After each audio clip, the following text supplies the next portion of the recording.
எத்தனை எம்எல்ஏ வந்தாச்சு மேற்படுறதுக்கு போயாச்சு. இந்த வேலை செஞ்சது யாருமே கிடையாது. இப்ப கொடுத்திருக்கிற கேண்டிடேட் அந்த மாதிரி வேலை செஞ்சிருக்கிறாரு. SMT அனு போட்டு கவர் போட்டு போஸ்ட் பண்ணி அனுப்பிக்கிறாங்க. இதுவரையிலும் யாருமே இந்த வேலை செஞ்சது இல்ல. ஓட்டு கேட்கறதுக்கு வர்றதுக்கு டைம் இல்லைன்னு சொல்லி தபால் வந்திருக்குது. நேத்து வர்றதுக்கு நேரம் இல்லையா, வாசகம் எழுதிருக்குது. நேத்து 4 மணிக்கு எங்க வீட்டுக்கு உடஞ்சு போச்சு. அப்புறமா கேட்டேன்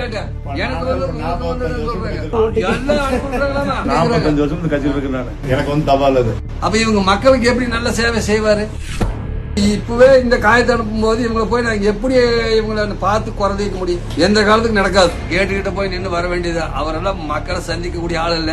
கல்யாண சுந்தரம்னா ஐயாசாமி 2 கை இருக்கிறாங்க. வேண்டாப்பா, அந்த ஆளுகிட்ட போய் கேட்டு தான் நிக்கணும். போய் நாம் பார்க்க முடியாது. மனசுல ஒரு ஈவருக்கும் கிடையாது மனுஷன். முன்சிபாலிட்டி ஆளுக்கு போய் ஒரு சாப்பாடு பசிக்கணும்னா கேமரால பார்த்து போட்டு வந்து கேட்டு சாத்தி உட்காந்துக்குவானுங்க. அவங்களும் இல்லாதப்பட்டவங்க. இவன் கந்து வட்டிக்காரன் கொடுப்பானா? எந்த ஜனத்துக்கு கொடுக்க மாட்டான். வட்டிக்கு தான் கணக்கு போடுவான். இதெல்லாம் இவருக்கெல்லாம் சீட்டை கொடுத்துட்டு கூடாது. பரிசோதனை பண்ணி கொடுத்துட்டு போகணும். இவருக்கெல்லாம் ஓட்டு போட்டு எப்படி இல்லாம கொண்டாந்து முன்னாடி வைக்கிற மக்களும் சந்திக்கிறதுக்கே லெட்டர் வருது. இவர் எப்ப எப்படியப்ப நம்மளை காப்பாத்து போவாரு?